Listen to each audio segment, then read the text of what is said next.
were expecting the Vice President to appear at 9 o'clock. Actually, nagpadala na ng advance party and check the premises early this morning. But then, dumating dito ay si Attorney Paul Lawrence Lim, with a letter requesting for a resetting. Apparently, the Vice President ay late na niya nalaman na canceled ang kanyang appearance before the House Committee hearing. So, tapos hindi na siya nakapunta dito and asked for a resetting.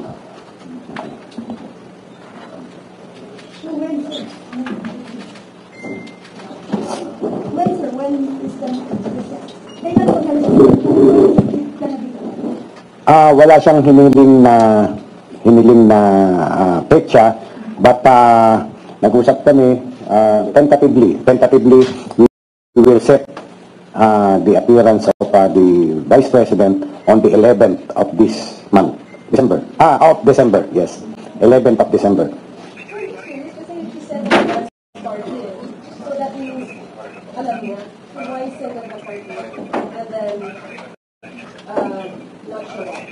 Hindi po natin alam yung kadahilanan. No? Pero protocol po yun. Talagang ang security ng President, ng Vice President, yung mga matataas na tao, talagang dumadating agad sa engagement and check the surroundings para yung sa security. No? Wala pong dun. Wala pong question dun.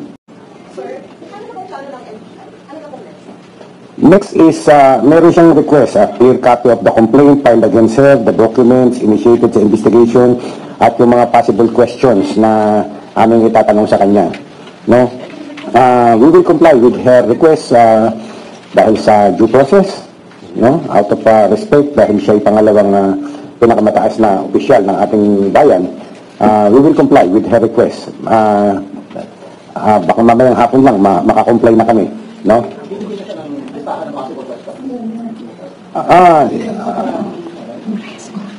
Pag-uusapan namin yan. Pero, dalawang points. Alright? We are investigating yung video clips where nag-threat siya na ipapapa the President, the First Lady, and the Speaker of the House. She is also claiming that there is a threat on her granted yan. So, dalawang portion, yung threat sa President, First Lady, and the Speaker.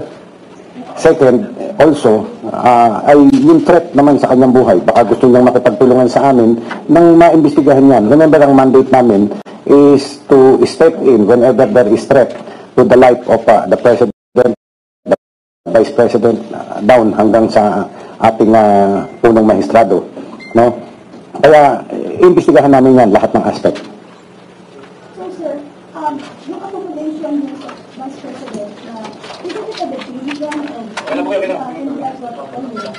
magbibigay kayo ng, diba, parang, dapat may fine, pero parang whatever evidence you have in hand and then possible questions, isn't that a division of in the process? Yung pong pagbibigay namin ng possible question ay pinag-uusapan pa nga namin. Pinag-uusapan pa namin mabuti.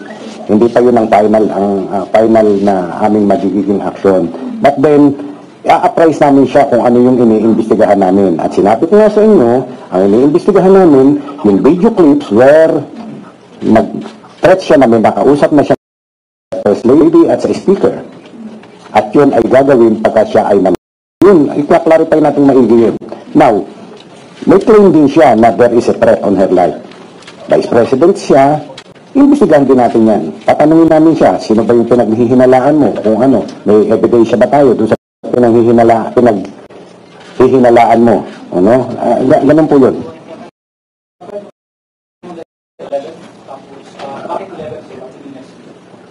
Possibly mga umaga rin yan, mga 9 or 10 o'clock on the 11th. Bakit ganun kalayo? Para mabigyan siya ng pagkakataon na mag-prepare. And also, we will, in the interim, susubpina na namin. Mamaya, isa-serve na ang subpina doon sa mga nag-attend doon sa video clip na identified na namin. No? Isusubpina namin sila mag-shed light, tanungin namin kung nangyari yun, in their presence, nagtatanong sila, yun, surrounding those matters.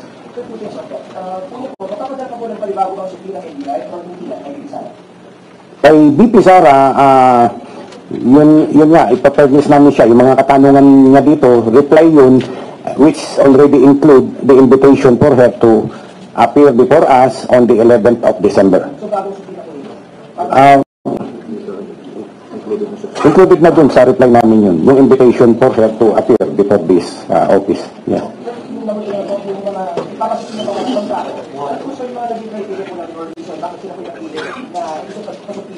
Yung mga identified namin doon sa litrato, no? Yung mga nag-ask ng question, yung mga nakipag-participate. Pero yung nandun lang, nasa Zoom meeting lang, nakangangalang na ganyan, hindi na namin isusumpi na yun. Okay. Siguro mga 10, 12, like that. So sir, you were able to secure the original Zoom? Yes, na-authenticate na namin yun. We found out that the same is not AI generated. It's not dictate, authentic, no? Ayon sa aming forensic investigator. And we have already requested the Facebook to preserve it. So sir, how many yung identified and how many yung participants? Marami yun actually, marami. More than 20 ang participants doon. But then, sabi ko nga sa inyo, some of them ay nandun, like now, nandyan lang kayo. Ano naman kasalanan nyo kung ako'y gumagawa ng krimen? Wala, nandyan lang kayo. So, yung mga actively participated in that video clip, nagtanong, nagsalita, yung ganun, yun lamang ang aming iimbitahan. Will they be charged? Those who ask? No. Hindi naman. Tatanungin lang namin sila na yung surroundings na bakit nangyari yun, bakit nagkaroon ng si Vice President, ganyan. Kasi ang sabi kasi ni VP Sara ng isang araw, well documented at parang ang pressure, ongoing pa rin yung press sa kanya at sa pamilya niya. Alright. Kung sa December 11 pa yung magiging hearing, paano matutugunan yung press? Ano, hindi ba dapat merong urgency na matugunan yung press sa kanya? Nasa sa kanya po yun eh. Kung gusto niya, mauna, pumunta agad sila dito and file a formal complaint kung sino yung narereklamo nilang tao.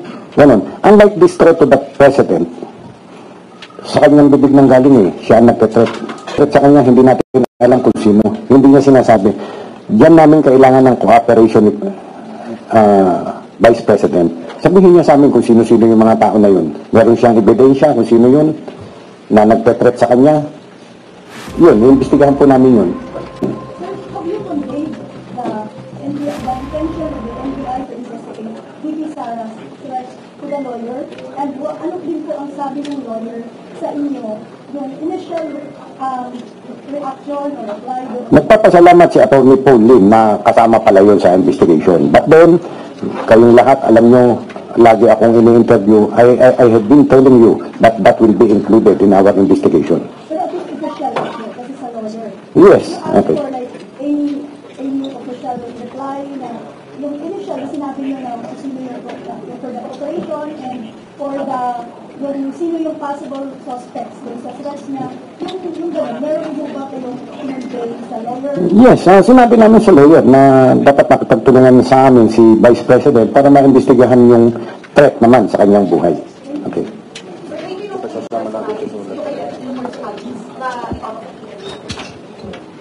Piniprepare na ngayon. Piniprepare na yung aming subpoena. Hindi ko matandaan yung mga pangalan. Mostly members of the media. Yung staff ko na OBP na nag-organize yun, I assume one of them organized at Zoom. Kami po ba yun? Yes. Yes. Including the may-ari ng platform. This will be quite technical about it. Sinasabi mo naman sa press conference before na she's being eyed as a self-confessed mastermind. So, our probe here is looking at the paano siyang suspect talaga. Hindi naman. Kaya nga pinagpapaliwanag natin siya to shed light. Bakit niya nasabi bakit siya nakapagbitiw ng salita na pag ako kailangan yung ganon. At sagot sa kanya nung kausap niya, yes ma'am. Di ba? Ganon. Gaano mahaba yung full length video? Ilang minuto? Ay, mahaba yung full length. Mahaba yung full length ng video. We have the complete video. Yes.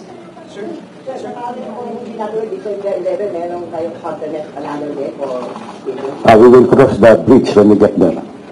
Sir, do you think cause of delay itong another reschedule na to? Or yung paghiling mo ng reschedule, sir? Ay, hindi naman namin. We are giving her all the benefits of the doubt, all the courtesies, due process. Binibigay natin. Okay. Paano, sir, pag December 11, hindi pa rin siya pumunta? Pwede ba siyang mag-reschedule ulit? O talagang i-file na po natin yung reklamo? Sa December 11, comes December 11, notified siya, for example, at ayaw niya pa rin magpunta, we cannot force her na, kung wala pa rin siyang pasabi. Maraming reason eh. Baka naman may reason kung bakit hindi na naman makakarating. Depende po sa reason, no? Pero pwede po siyang humingi ng another reschedule? Hindi natin masabi. We'll cross the bridge when we get there. Sir, December 11 po, kasama na rin yung 20 plus na kasabay na yun. We will set the hearing for this, mga about 12 lang. Sinabi ko na yung 4 of them should appear in my office, in our office on Miyerkules.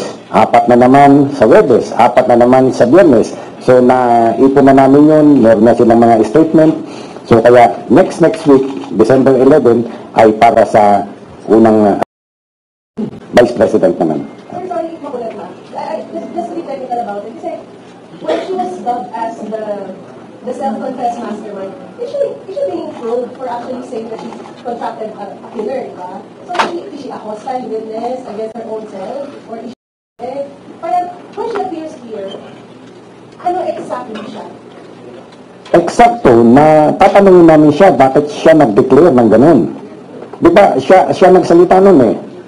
Si BP nagsalita nun. Ang hinihingi lang namin, justification, bakit nasabi mo yan? Reason, bakit nasabi mo yan? Anong background, bakit nasabi mo yan? Lahat tatanungin namin sa kanya.